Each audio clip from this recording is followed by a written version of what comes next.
What a delight it is to share ideas and build on them together, to plan together, to face the inevitable challenges together, to laugh and to grieve together. When the teacher-leader role is shared so wholeheartedly, so many things go right for the Sangha, so many fewer things go wrong. There are fewer blind spots with two pairs of eyes, fewer missteps, more balance and ease through rough patches. A teacher alone is more vulnerable to ethical breaches, to projections and to pressure from a student, to anxiety and isolation and depression, not to mention egoic fixations and abuses of power. Teachers need peers. If you are leading a Sangha and do not have a teaching partner or partners, you might connect with peers through an association such as the Lay Zen Teachers Association or the Soto Zen Buddhist Association or other such teachers in your own field. Form a few friendships you can rely on for mutual care and wisdom and perspective. I guess this is the same paragraph. We were lucky. We found a partnership that has burned with a greater fire and a brighter light than either of us could have created alone. It proved for me at least the power and depth of this understanding of Zen as relational at its heart. And our relationship has served as an aspirational model with the community. It has provided the principles and methods for the evolutionary development of the relational fabric of the Sangha, in which individuals in the community can thrive together. Furthermore, the Sangha cannot exist as a separate world like a mountain monastery, but from the beginning has necessarily been fully immersed in the everyday lives and concerns of our householder students of the way, just like the earliest Zen practitioners in China. And now Melissa.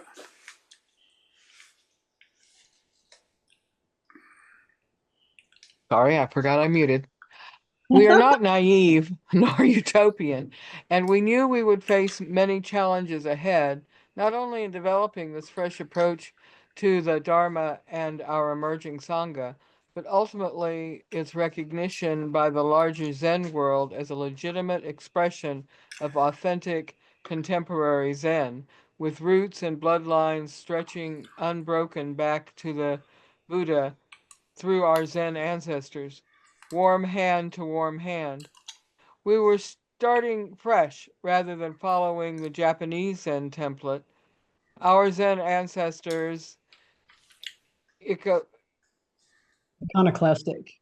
iconoclastic, thank you. I do know that word, but it wouldn't come out. Iconoclastic ways and revisioning of the Dharma for their own times inspired and strengthened our resolve.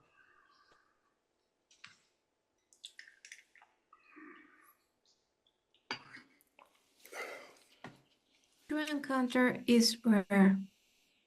Zen is more needed now than ever before. There are deep longings in us that are not only unsatisfied but actually exacerbated by our culture and its fixations. We long for human connection that is warmly supportive, creative, profound, and caring. The culture offers competition, distraction, craving, isolation, sensationalism, conflict, and social fragmentation. The global pandemic, partisan politics, addictive technologies, and catastrophic climate change have devastated our social fabric. There is also a longing to be part of a large story, a positive story with meaning and creativity and purpose. Yet the culture offers thin, artificial stories with little meaning or purpose, no personal engagement, and no sense of growth or development. The stories are frightening or horrifying or funny or ominous, but they do not satisfy our longing. So often we drink, search for romantic partners, surf the net, buy things, watch TV in a kind of quiet desperation and emptiness. Actually, spiritual community, Sangha, is one of the very best ways to meet and satisfy our deep human longings. That doesn't mean that it is without its challenges, obstacles, and very human difficulties. It is a practice and a path that we walk together as imperfect, evolving beings.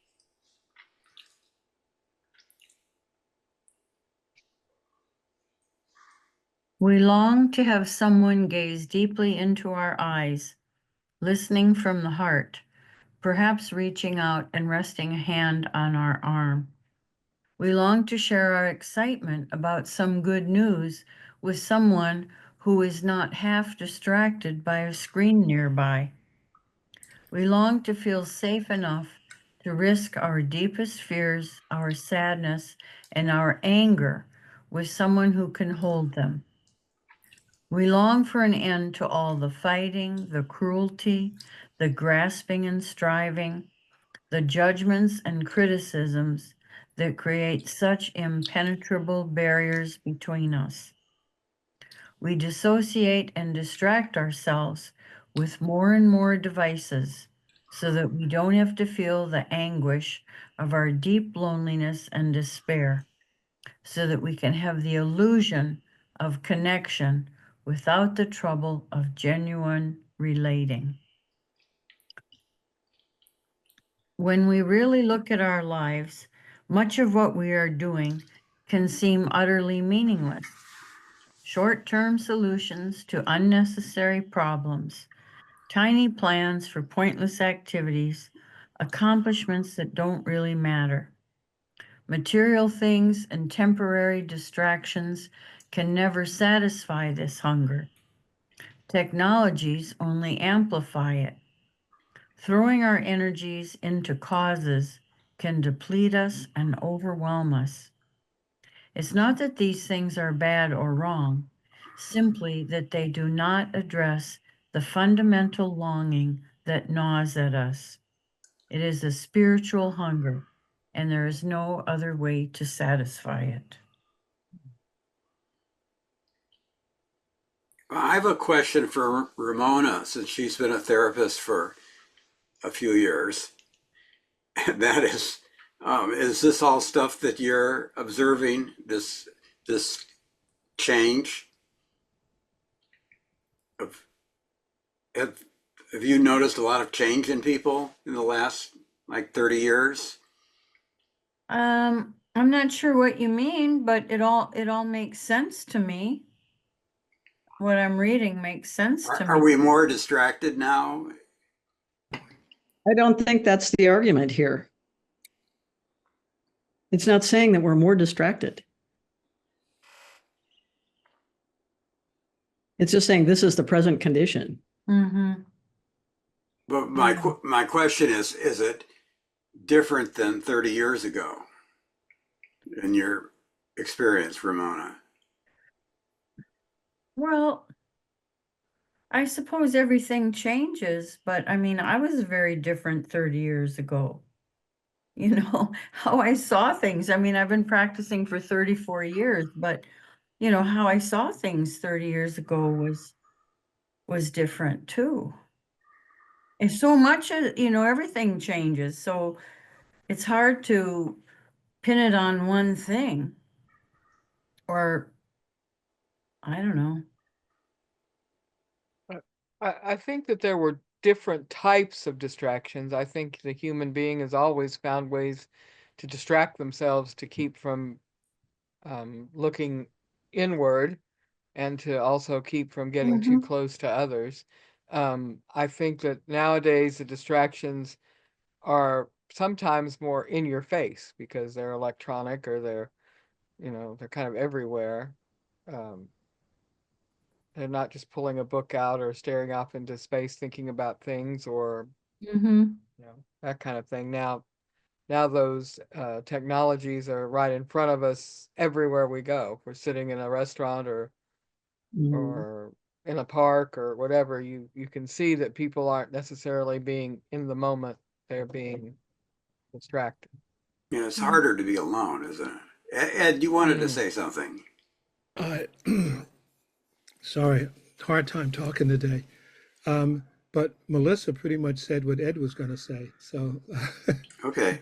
thank you. Well, Yeah, I was just, go ahead. yeah, I was going to say something else. I mean, if I think back to, how I was raised and my background and everything, people, especially women, were supposed to be very concerned about how other people were doing. And so, there was a lot of distraction that way. I think people focused on their partners, their children, people in their community and their extended family, and what illness they had. And I mean, sometimes it was helpful, but sometimes I think it was another way to be out of touch with oneself. Mm. So even if there wasn't technology, I think people had ways of avoiding facing themselves. Yeah, I think that's so very true. Each environment, each circumstance will provide within whatever's available enough distractions to keep you Yeah. away. Even if there's just 3 TV channels, like it was when Yeah. we were kids, when those Peg's laughing. But I remember. yeah, when those channels went off the air, you found something else to do. The father might be chain smoking or drinking or looking at a magazine, but you didn't relate to another human being. You pulled out Look magazine and got engrossed in that, or you went to the club with the boys, or there's always something within the availability of the environment and the circumstances to avoid Yeah. interaction. But Mhm. I think one thing that's different is these technologies have ratcheted us into them. So you could step away from the pool table and go home or whatever. You didn't necessarily have to go bowling, but you maybe went bowling on Thursday nights or whatever. But you weren't quite so caught that you spend so much of the day looking at a screen. Yeah. And that what the students told me, even back when I was teaching, was we cannot get out of it. We cannot not do it. Mm-hmm. And so I think it was more diverse when we were growing up, like the things that people engaged in, the things that they were doing. There was more variety to it. Some of them were into horseback riding, and some of them were into, reading books or whatever, like crafts or whatever. But there was it seemed to me more variety. And if your friend didn't knit, but you were knitting, you would show her how to knit maybe, but it wasn't imperative that she also be knitting. You know what I mean? Mm. These technologies make it imperative that kids be, and that all of us be attending them. Mm-hmm. My daughter is insisting, I mean, maybe it's her son, her 11-year-old son is insisting that when he turns 11, he should get a phone. And she's an educator. It's tough. Mm-hmm. Tough for parents. It's tough for kids growing up. Mm-hmm. It's a different world. It is. And they're all kind of subterfuge or invitations to isolation and Yes. invitations to maybe extinction by default. Yeah, to isolation and to consumerism, because you're trying to satisfy that desire that it can't really be satisfied by buying more things from Amazon, but people keep doing it. Mm-hmm. Okay, so Milan read. No, I read. I read last. Yeah, and then you. So It's back back to to Ed. Ed. Yeah. Ed, if you want to skip reading sometime, tell us. yeah. Okay, I'll just sit here and cry. Got it. We want you to be with us. Go ahead. If you're not feeling up to reading, that's fine. No, I can go one more time at least. Okay. So, when we really look at our lives, much of what we are doing can seem utterly meaningless. We read that one. Yeah. We got to move up. Oh, True encounter. Yeah. There we go. okay. True encounter. A true encounter with another person is relatively rare for most of us. We've evolved as social animals a layer of self protections for interacting without exposing our vulnerability, pain, longing, or unwelcome emotions. This allows us to be relational with some sense of safety and comfort. It's a general social agreement to keep ourselves and our tribes out of danger. Like all social contracts, not everyone has signed on, not everyone has read and understood its clauses, and there are always those who flout it. Children, teenagers, criminals, for example. In general, though, social agreements create some trust in harmonious functioning in a healthy society. Okay, at this point, I think Kim, you might want to read Clayton's piece on the facing page. Hmm. During an intensive, I went alone to the side room to bow. I was struggling with my helplessness to aid a friend locked up in an ICE detention center and was doing what Flint had taught me to do when obliged to surrender to things beyond our control. Bow a lot. I was bowing alone in the side room when Todd came in and set up a mat next to mine. Without an exchange of words, he bowed with me in unison. Our foreheads touched the wood floor, and then we stood up tall in one flow. We did that, bowing together. No words spoken for about 4 bows. Then he put away his mat and left the room. In that one silent, spontaneous act from Todd, my struggle was no longer just mine. My personal surrender became all of our surrenders. It was a gift as big and clear and simple as the sky. Clayton. Mm.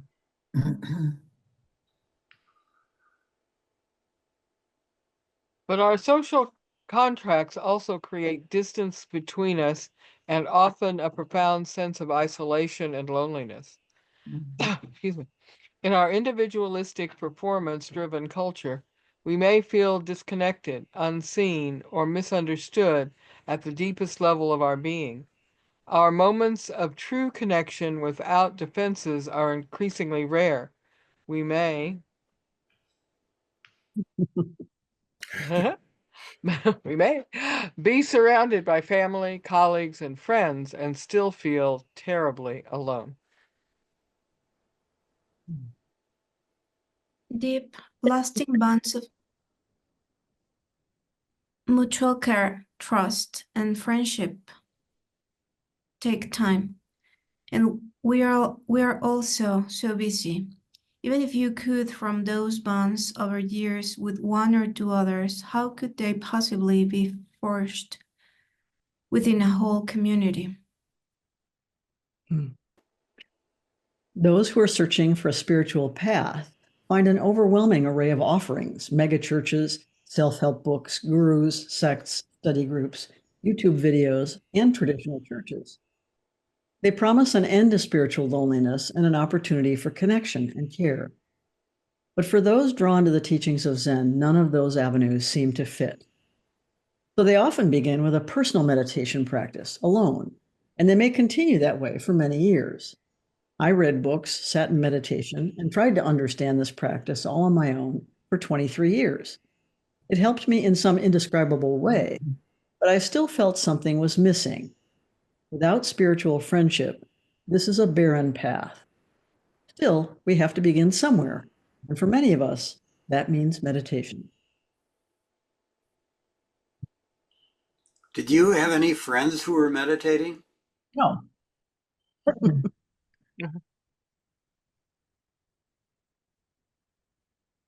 So we might want to read this Dogen quote. And then we'll go into the next section. Okay. The way is basically perfect and all-pervading. How could it be contingent upon practice and realization? The Dharma vehicle is free and untrammeled.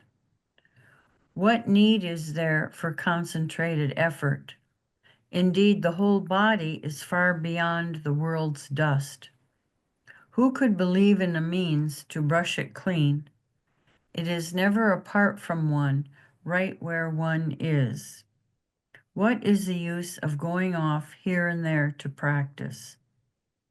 And yet, if there is the slightest discrepancy, the way is as distant as heaven from earth. If the least like or dislike arises, the mind is lost in confusion. You should therefore cease from practice based on intellectual understanding, pursuing words and following after speech, and learn the backward step that turns your light inwardly to illuminate yourself. Body and mind of themselves will drop away, and your original face will be manifest. If you want to attain suchness, you should practice suchness without delay. I don't know how you say that first name. Hey. Ehe Dogen Fukanzazenji.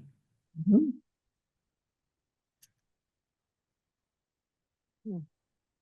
So we'll skip over you, Ed. Kim will go on. Encounter with self. Most of us don't have the means or opportunity to spend years in silent retreat in a cave or to live in a monastery. Even to have a simple meal alone without distraction from a screen or a book is excruciating for some of us. This is where the wondrous gift of meditation comes in. Meditation reclaims our freedom of mind, the spacious open awareness and curiosity we were born with. It is a process of discovery and exploration, and most of all, it helps us see clearly what we are doing with this one, with this one wild and precious life, as Mary Oliver puts it. We see how we are feeding it, the bits of pocket combs, candy wrappers, cigarette lighters, toothbrush, and bottle caps that consume us. I just so love the way you write. It flows so well. I wanted to say one thing before I forget, and it's not a huge important thing, but I'm being compelled to say it. Up above farther, you had a list, and the last thing was or church. You were listing different, yeah, there it is.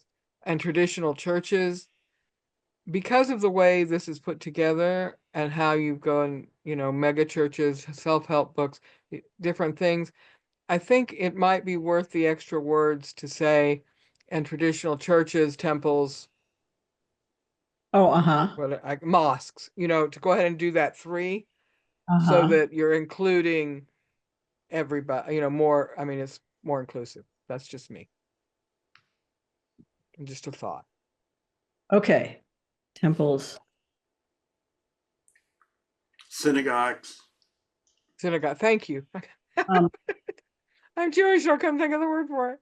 Oh gosh. Okay, yeah, synagogues, temples, mosques, or okay. something like that, or at least 3 of 3. Yeah. Yeah, there we go. I fixed it. Sorry. I have Thank the you. I actually have the draft open. That's what I'm reading from. So if there's a slight difference between what you see and what I'm reading, it's because of some little difference in the draft. It's not much of a difference. Okay. Yeah, Well, thank you, and thank you for being willing to think of that. of course. Maureen Stewart, an American Zen teacher, once said, "Zazen washes the mind, leaving it fresh and clean. You all have your Zazen mind, so use it." I like that. It is surprising how many experiences you can have simply sitting still and being quiet. There are physical sensations: heat, cold, sounds, hunger, itching, knee pains, stuffy nose, tightness in a shoulder, tiredness, even comfort and ease. Emotions arise and fall away: anger, gladness, grief, joy, upset, confusion, annoyance, anxiety, desire, like so much weather passing through. I've gotten lost in ideas, theories, memories, plans, and dreams. Had many conversations with people, who are not there, taught classes of ghost students, given stellar presentations to rapt imaginary audiences, mentally rearrangement the furniture, all mirages within. I've replied past embarrassments, tried to justify my past actions to whom? There's no one there to hear me, to understand and exonerate me. I've explained it to myself things I already know. I've excelled at things I never do. Watercolors, the piano, even skydiving. I have been terrified and bored and bleakly despairing in ecstasy. No, ecstatic. Sorry. So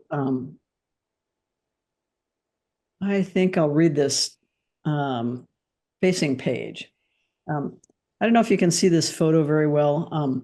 This is one of the many shocking photographs of albatross chicks made by Chris Jordan in September 2009 on Midway Atoll, a tiny stretch of sand and coral near the middle of the Pacific Ocean. He says, the nesting babies are fed bellies full of plastic by their parents, who soar out over the vast polluted ocean, collecting what looks to them like food to bring back to their young. In this diet of human trash, every year, tens of thousands of albatross chicks die on Midway from starvation, toxicity, and choking. To document this phenomenon as faithfully as possible, not a single piece of plastic in any of these photographs was moved, placed, manipulated, arranged, or altered in any way. These images depict the actual stomach contents of baby birds in one of the world's most remote marine sanctuaries, more than 2,000 miles from the nearest continent. So I said, this horrifying image depicts a tragedy for the birds, of course, and for our world. But what struck me so forcefully when I first saw it is that this photo is a mirror. It might just as well be a picture of our own modern minds. We don't actually have a train of thought so much as a jumble of the plastic bits and pieces we've snatched from vast swirling tides of whatever our civilization has cast off. Video, text, bits of information, images, sounds, memes, experiences, the stuff into our trusting, ever-hungry brain. It's no wonder we struggle to make sense of our lives. No wonder we sometimes feel our brains are ready to explode, just like these baby birds. How can we clear enough space inside to find wisdom, clarity, kindness? Meditation has such a broad appeal today because it's never been more needed, more nourishing.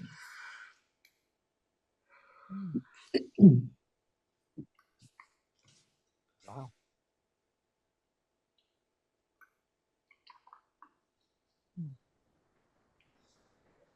I'm not sure where we left off.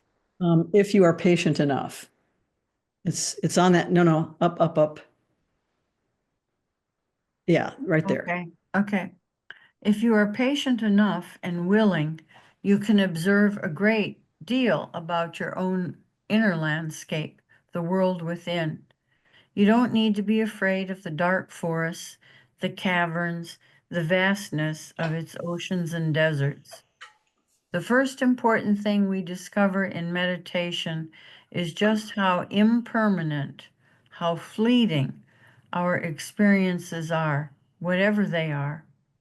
Over and over again, we are taught, even for powerful, enduring experiences, the loss of a parent, moving to another state, changing careers, some public humiliation, our view of the situation, our emotions and thoughts are constantly changing. Nothing stays the same. There are two ways to read that sentence. Do you see them? I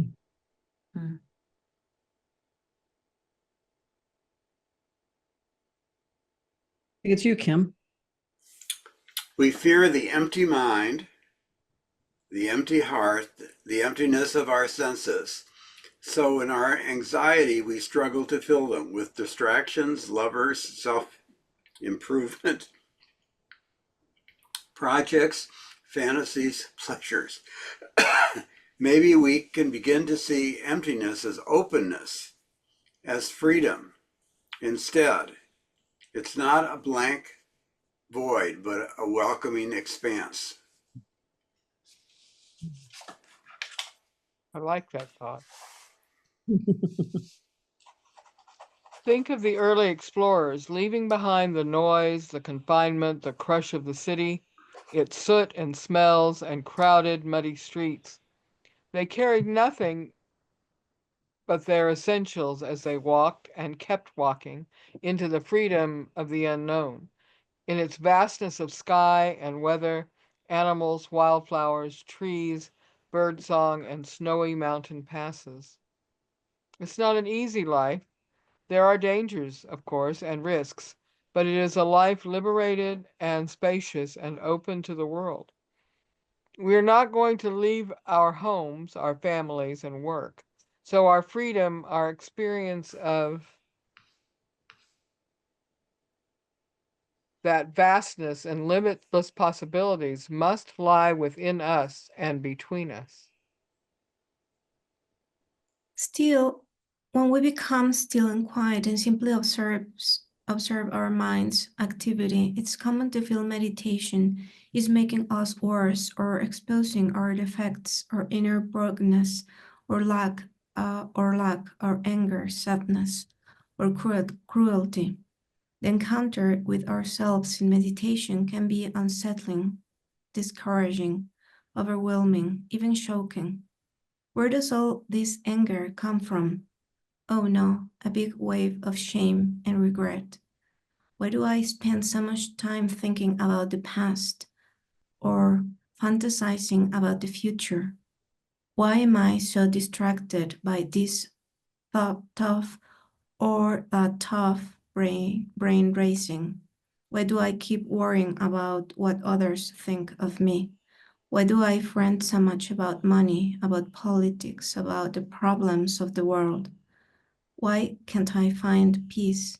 Why am I doing this all wrong? Why can't I just meditate? Peg, I'm wondering on the other page when you're talking about what's going on in your dream, in your meditation, if that should be in italics too. Oh, no, because that's not really a quote. It's just a description. So this is more like something that would be a thought that would be quoted. You see the difference? Now you're going too far. Back, back, back, back, back, back, back. Okay, right there. Whoa, whoa, whoa, whoa. No, up, up, up, up, up. Okay, let's see. Yeah, okay, down from there. I think we're on page 282. Okay, right there where we have a front row seat. Yeah. We have a front row seat to the theater of the mind in meditation. The difficulty is that we become immersed in the stories, dialogues, and characters in the mind as if they are real. Of course, real things are happening. Real conversations do occur. Real people do exist, think, feel, act. But we have only a partial view of these things, a glimpse in a moment, filtered through our conditioning. This is all we need, however, to create in the mind cartoon stories, cartoon characters, cartoon voices. But do you want to, I don't know, Ramon, do you want to read the facing page? Sure. I was almost 60 years old. I had never done any kind of meditation. My marriage was ending, and I had been practicing a recovery program for many years. A friend invited me to inquiry. It felt safe. It took me many, many months of going to inquiry before I attended an intensive. I had no sitting practice. I thought I was practicing when I sat in my recliner and thought about the spiritual books I was reading. That first intensive was so physically painful. I was working full time by this time after my divorce. I was tired. I didn't know what I was doing. Every bone and joint in my body hurt. When Flint saw me for one-on-one practice discussion, I couldn't even meet his eyes. I felt so unable, just unable. But what I kept hearing was to just sit. That's all I had to do, just sit. So after that intensive, I started coming once in a while in the morning before work. I started reading Joko Beck. I still didn't understand so much of what was being taught in the area of sutras and chants, but there was something that was settling into my bones that was changing. I had struggled so hard to keep my marriage going and to keep my older child, a heroin addict, from dying. I'd been in therapy for years and in recovery for 20 plus years at that time. I was disillusioned with the mainstream Protestant church I had been a big part of for 25 years because of its exclusivity and its rigid adherence to a belief that made no sense to me. It was a relief to sit, to not have to do or say anything. In fact, I found that the quiet of the Zendo in morning zazen felt like a sanctuary for my body, for my mind, and for my heart. Stephanie S. So beautifully expressed. Mm-hmm. Yeah. I think we're at this is not a problem. Yeah. Minds naturally do this all the time. They are constantly trying to make meaning from scraps of information, filling in the blanks at will. The real problem is that we tend to believe that the mind's constructions is a faithful map of reality. It's not whether the constructions are true or false, they are only incomplete. It's whether we recognize them for what they are. My thought about what I observed, my thoughts about what happened, my story about that person, that memory, that conversation. This recognition creates a space, a bit of openness around the thought or feeling or story. We notice how we justify our impressions, solidify our opinions, rationalize our actions, how our judgments cloud the view. We gain a wider perspective and hold it more lightly. An anxious thought is just a thought. A painful memory is a thought plus an emotion. We can even feel these things deeply without attaching to them. They are impermanent, provisional experiences. It's an ever-changing display.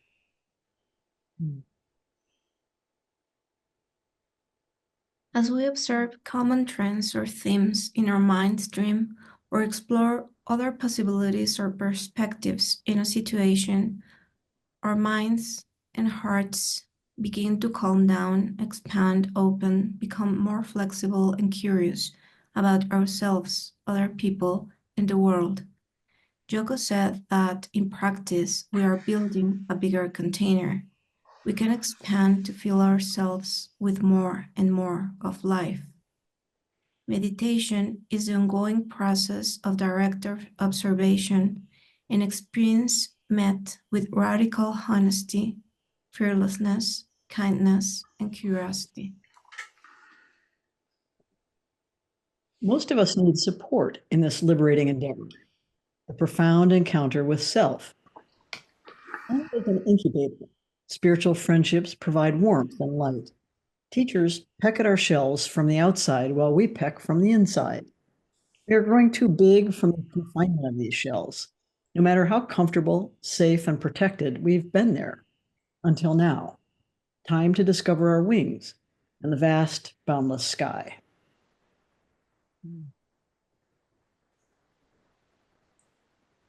The encounter with ourself in meditation can be perplexing, scary, bruising, discouraging, even boring at times. And persisting takes courage, effort, and time we'd rather be doing something, anything else. But we just stay minute by minute, hour by hour, year by year. Flint calls it blue collar work. Nothing seems to be happening, but something shifts. We settle down. We get some clarity, acceptance, and understanding. We come home to ourselves and recognize this is how I've made sense of my world. This is how I've responded to it. This is my inner landscape, and there's so much more to explore.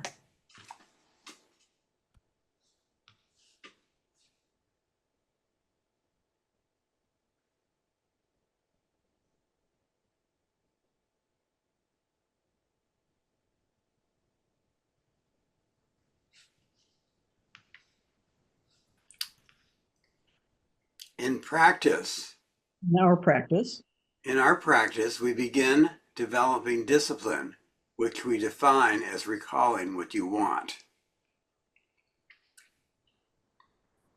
Our primary focus for Appamada, therefore, was and continues to be establishing a strong foundation in the practice of Zazen, sitting meditation. This is the first encounter, the immediate encounter in befriending ourselves in our body, in our own body, mind, and heart.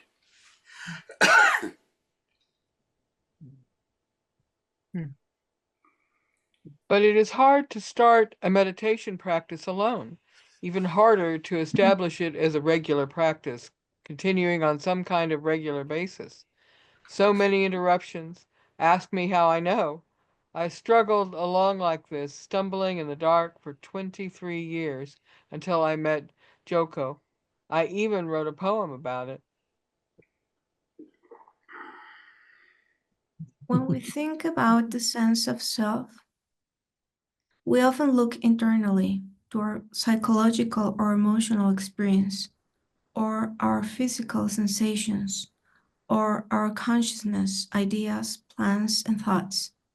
Sometimes we seem to construct a self from the past, childhood experiences, trauma, memories. Sometimes we project the self based on a future, who will be when we finish school, find or leave a partner, get the job we want, move to another state, retire.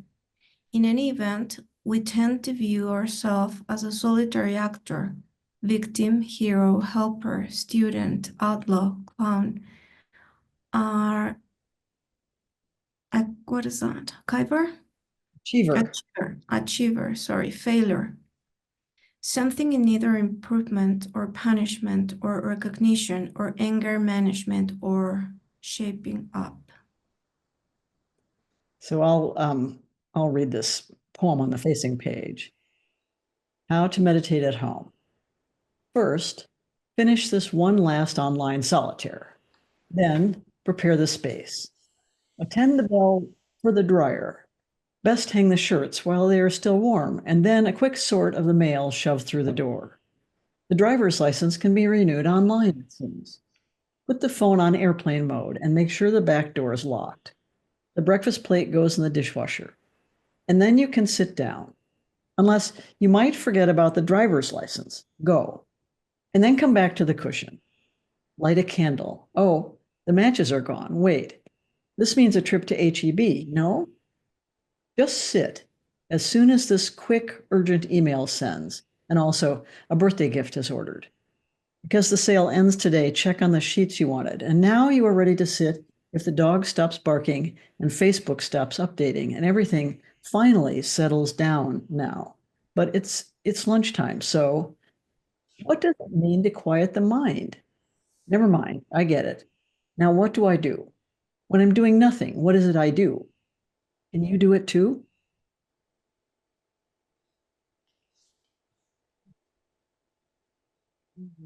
That's brilliant. very relatable.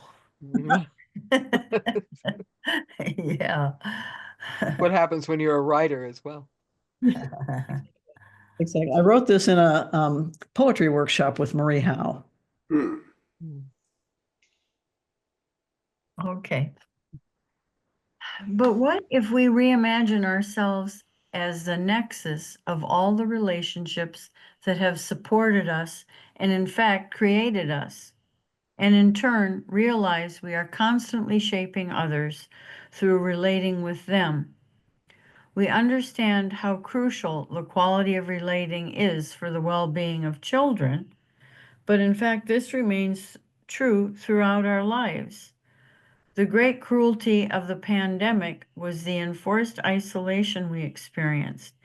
Even if we have technological ways of connecting with each other, even if we have households where we can be intimate with those we love, it was not a monastic experience, but a desolating one.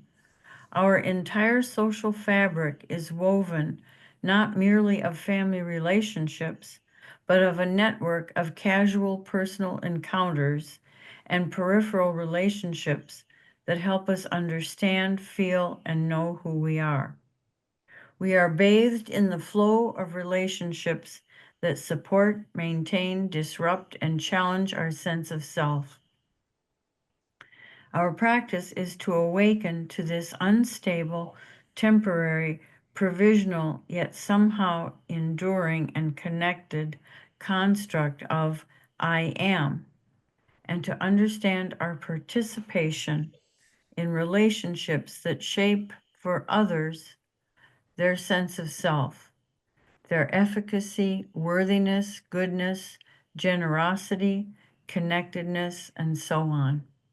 For this, we must cultivate Appamada, mindful, energetic care.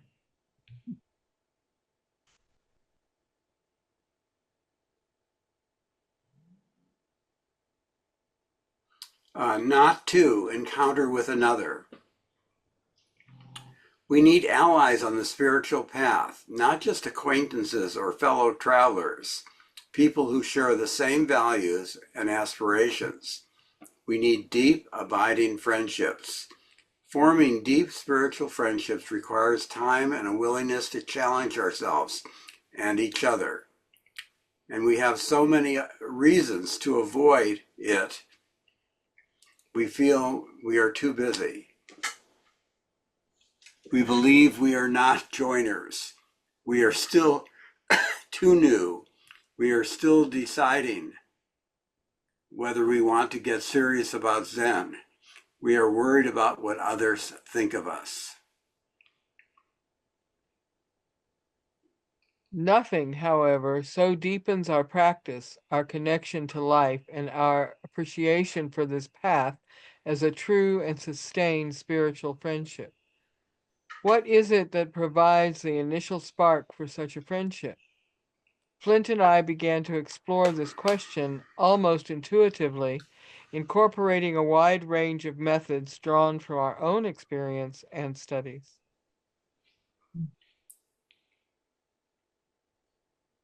Some contemporary teachers and scholars, notably Thich Nhat Hanh and Peter Hershock, have written about the importance of relationships in Sangha in Zen. It's become a fresh topic for current teachings as well. In everyday Zen, Joko writes, the point of relationship is the added power that life gets in working with it as a channel. A good relationship gives life more power. If two people are strung together, then life has a more powerful channel than it has with two single people. It's almost as though a third and large channel has been formed. That is what life is looking for. So let's switch over to this, and we'll just read it paragraph by paragraph. This is a reflection from a Sangha member. I don't know. Now that I teach these exercises, it's sometimes difficult to remember the first time I experienced them.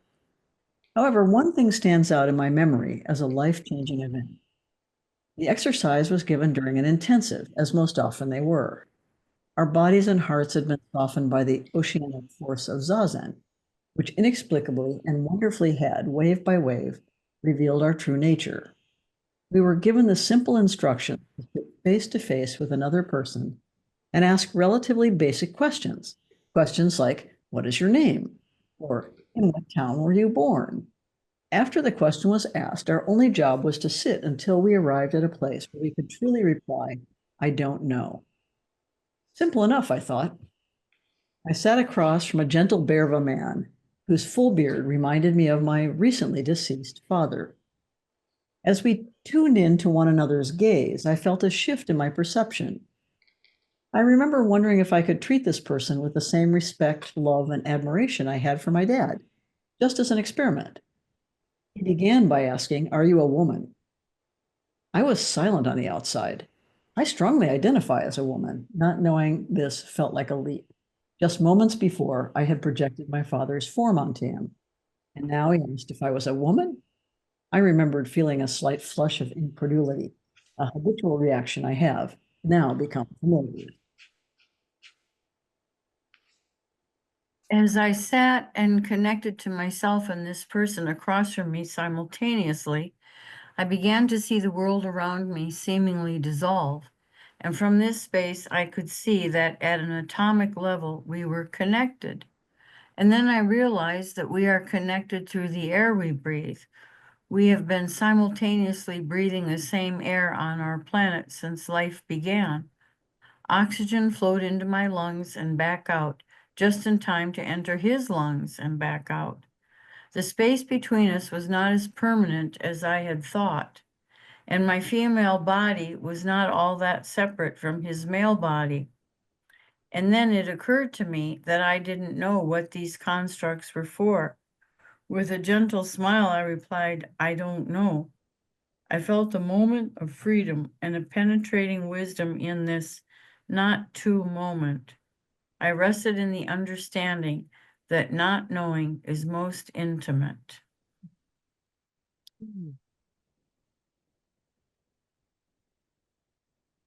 As we continued the exercise, I realized that I had a more spacious attitude and a more open heart toward the person sitting across from me than I ever imagined possible. Despite our differences, which moments ago felt obvious, I could sense and perceive an interconnectedness. This, in turn, allowed kindness and compassion to move through me, through us, through the relating. Jessica S. That's beautiful. Mhm. Thank you for reading tonight. Well, end of a long day, so I'm thinking you must be tired, and I don't feel tired at this point because I'm energized by hearing your voices. So I may not be attuned to your tiredness or how long a day it's been for you. And I know it's not yet a long day for you. Trust me, it's been long. I've been up a long time. A Have lot of you? stuff today. Yeah. Yeah. It's good to hear your voice, though. Thank you for reading. It's always a pleasure. Yeah. So, yeah, so I have a lot of questions about how, I mean, this is a lot of material, it's a lot in this. And I'm wondering how hearing with it is still seems engaging or not engaging, or it's quite a lot. I know. So, and I'm thinking about each person, um, what your experience or sense of this project is. Kind of, maybe I'd say 2/3, 3/4 of the way through. Yeah. I think part of what's really good about the readings, um, besides the fact that it seems very dynamic, because as we're reading it, every now and again you're making a change. It's like, aha. Um, there's a lot of information, but there's also a lot of learning in there, and the way that it's presented from an anecdotal type of presentation keeps it fresh, keeps it exciting. And there's been more than several times where it was like, okay, for me, I would have just stopped and sat with something that came up from the reading. and especially some of the side panel things. I think that's a great way to go. Of course, you can always sit down and cogitate about Hey Dogen for about a month or two at a clip. So true. But yeah, it's good, and it's not. I like this. This is better than Audible. Oh. So too. Yeah. Yeah, hearing your different voices, it really gives me a different sense of the work, and it's very inspiring for me in terms of the writing. As now I have actual faces I'm writing for. Real I people. One of the things that I really found this time, I really enjoy the way you write, just in general. But I found I really came to a better understanding of what Zen as a relation. I guess somehow I never quite internalized that Zen is a relationship in addition to being a type of meditation or whatever, that it really is supposed to connect people and community. And I didn't realize that before. And I think that the way that you put this together really brought that out. And like Ed was saying, he and I seem to be of one mind today. Like Ed was saying, uh,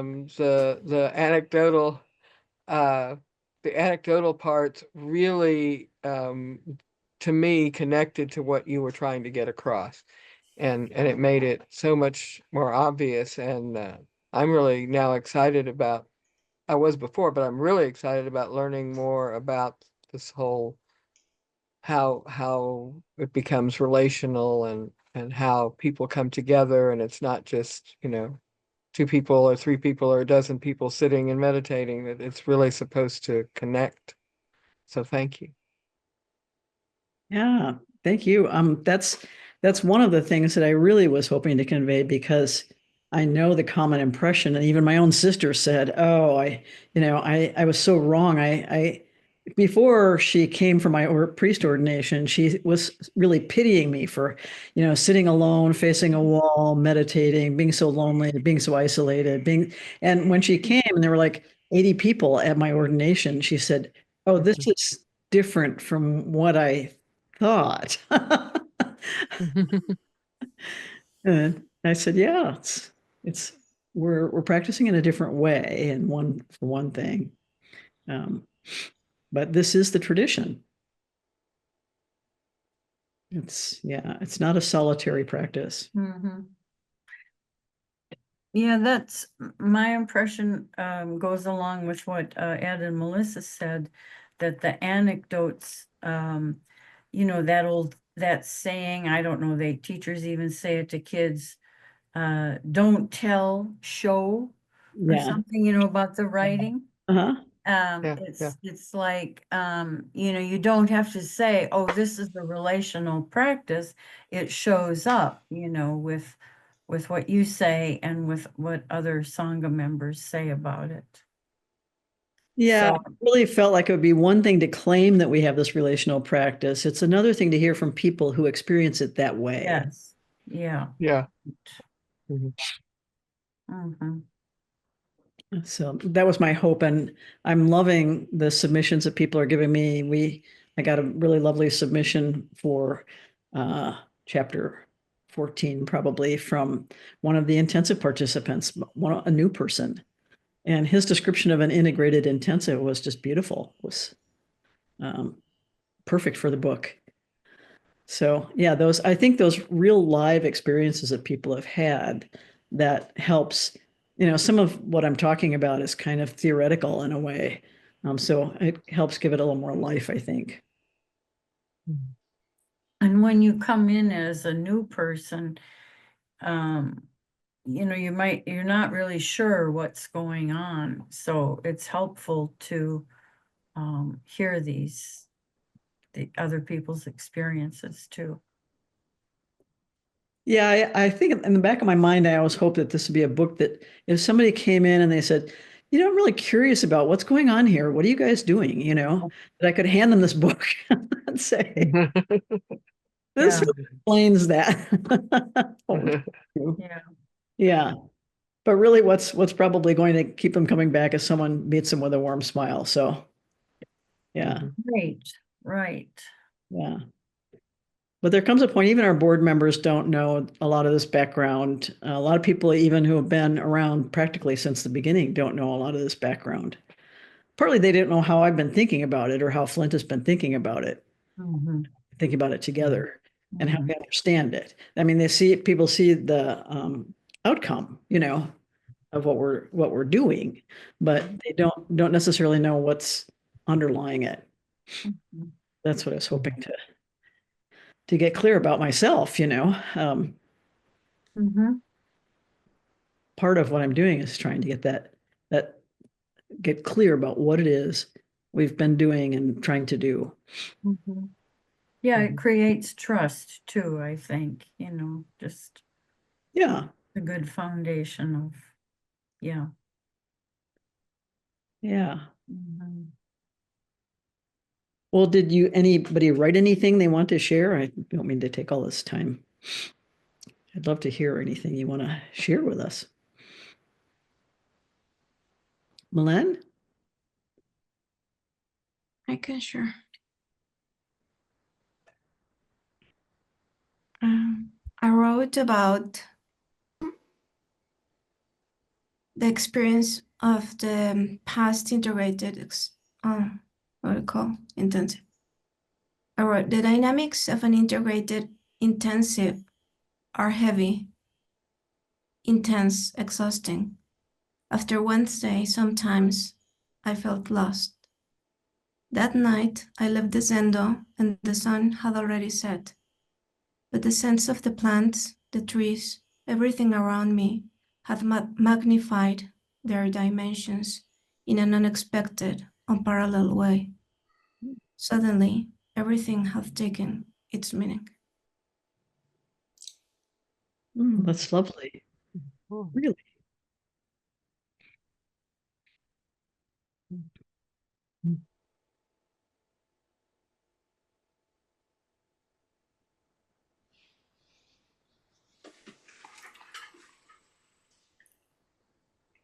Well, I can read if nobody else wants to read.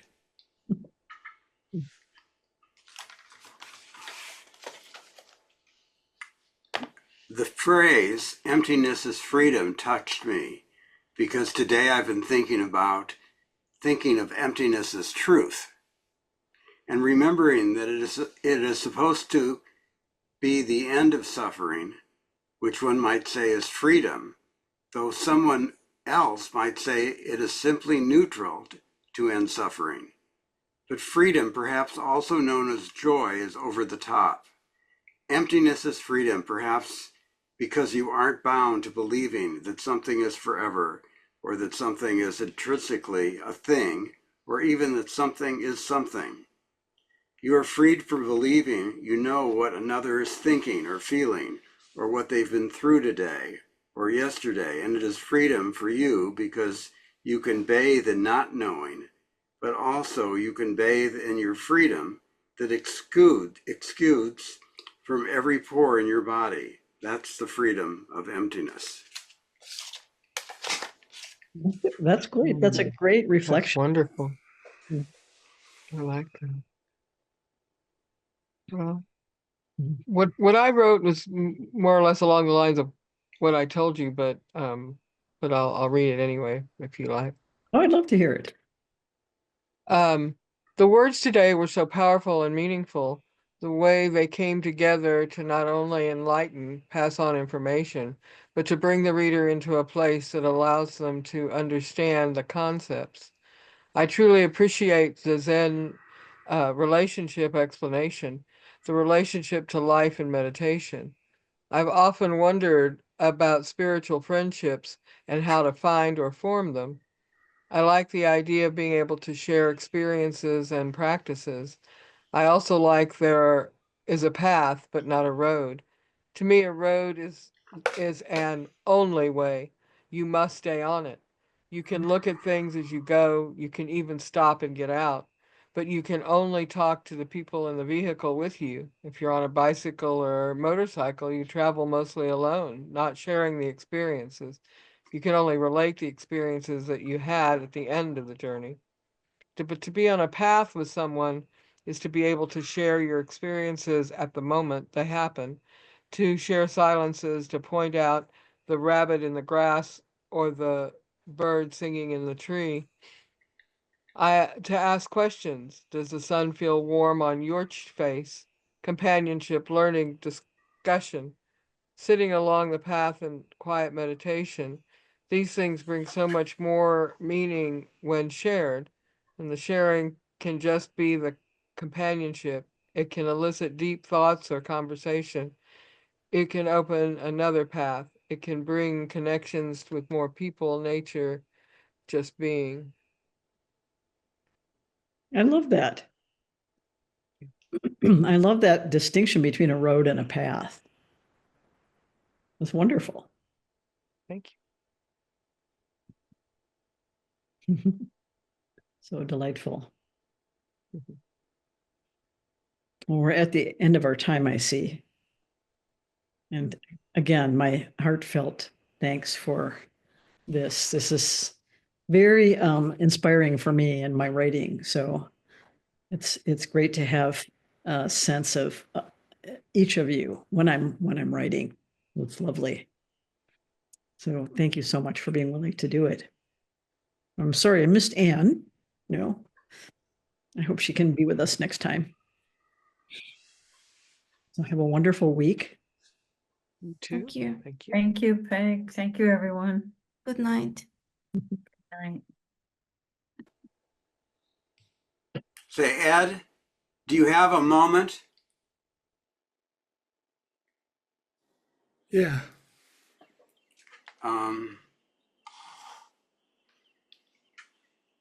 I got a email today from a woman who's written 5 books, and I sent you my response to her, actually. Did you? Let's see. And she was interested in our Buddhist Action Now, and I copied you on it. Anyway, let me just.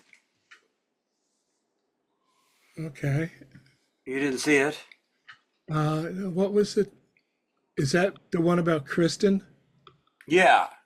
Okay. Yeah, I got it. And then she wrote back later and said she didn't want to do Zoom. Oh. She was zoomed out. I'm kind of moving toward this idea of having 2 groups, and Peg even mentioned that, a book group and an action group, and the action group be in person. But I don't know how you feel about that. I mean, obviously, it would take some traveling. And I don't know that you need to answer at this moment, but, you know, I mean, we had something really strong with our reading, and some people are really gung ho.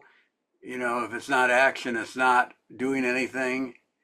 And anyway, Well, I no, did send you. I sent you an email. Hopefully you got that. Where from when you first said that Peg was saying, you know, we've devolved into reading and not really action.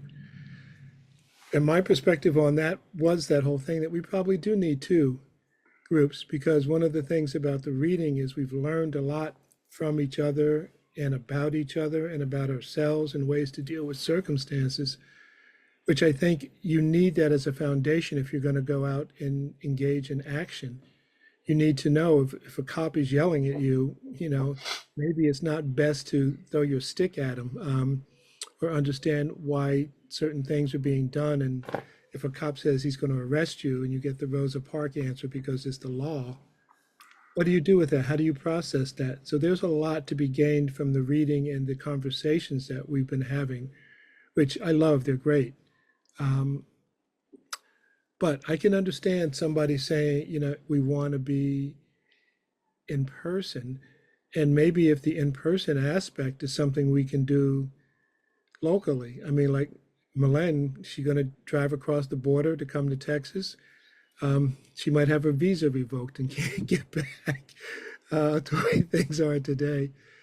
Um, I don't know. I need to think about that a little Yeah, I because, want you to think about it. I'm not, there's obviously a plus and minus, cost and benefit.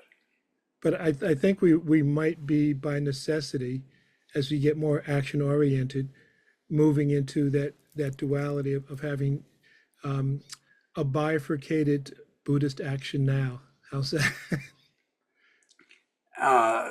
Something Peg mentioned is like, I mentioned you and Milan, and she said, well, they could find out what groups are doing where they are and join in and do that. And then there'd be, of course, reporting back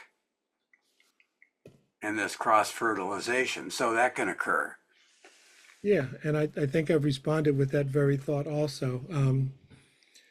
And I'm sure, well, there's a couple of things that go on here that I can take more direct Well, participation you, in. you mentioned something one time.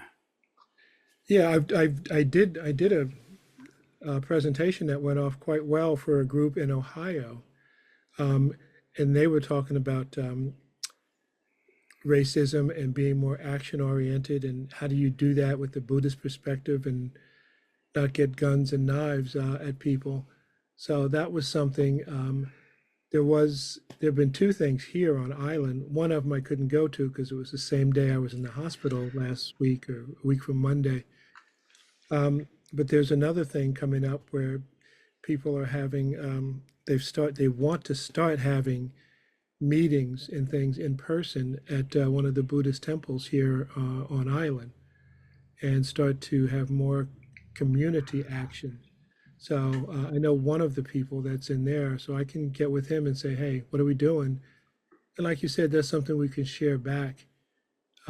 And then there's online things that we do, like having the numbers of who to call uh, for your congressmen, your representatives, what stores to boycott, because they're racism or they're denying DEI. So yeah, there are things that we can do locally and share. Okay. And I also think it's kind of inevitable. This is the 21st century. Being live is going to include by default being on Zoom. It's not like old time radio with a 12-second delay. We are alive and we get a benefit out of sharing things with each other that we physically can't do. I can't hop in a car and shoot down to Mexico City, or get a boat ride over to London, that kind of thing. But that doesn't mean we can't have live conversation. Okay. So let's see where we go. I'm on Yeah. board. I will see you on, if not before, on Saturday. Oh, this Saturday we're back up and running. Yeah. Yep. And then we'll skip the next Saturday because we have an intensive. Yeah. So yeah, this Saturday will be good. And then a week from today, I'm back for the last surgical thing. So I'll be in the hospital this coming Monday. Oh, Um, we'll think of you. Thanks. And then we just keep on rolling. I can always type things in chat. Yes. All And right, well, thanks. I'm, I don't know exactly the words, but I thought you are a great head student candidate. Oh, Joel called me. I know he did. Yeah. Okay. Yeah, we talked. Yeah. So, hey, it's okay. It's fine. Yeah. You know, It will happen. there will be other head student opportunities. Yes. And, Nellie and I had actually traded email at one point saying, wouldn't it be cool if there were two of us? You know, because she's on one part of the planet, I'm on another. And I thought that was kind of an interesting idea. We have done two people. And one of the things I imagine is doing a tag team kind of thing. Yeah. You know, rather than like each doing your own thing, doing it together. And Yep. so there's that possibility someday. Yeah. So, yeah, I'm not upset. I'm not fretting. Again, I was so surprised when my name popped up there as a nominee. Um, so that's the good thing. And I told Joel what's really nice is because I had no expectation and I wasn't lobbying for anything like that. It came as a surprise. So I could very firmly and very quickly get in the middle way. So I didn't have anything connected to it. It's got to be mine, or anything connected to despair if it isn't. So it worked out just fine. You know, no harm, no foul. Good, good. Okay, see you, All right. Ed.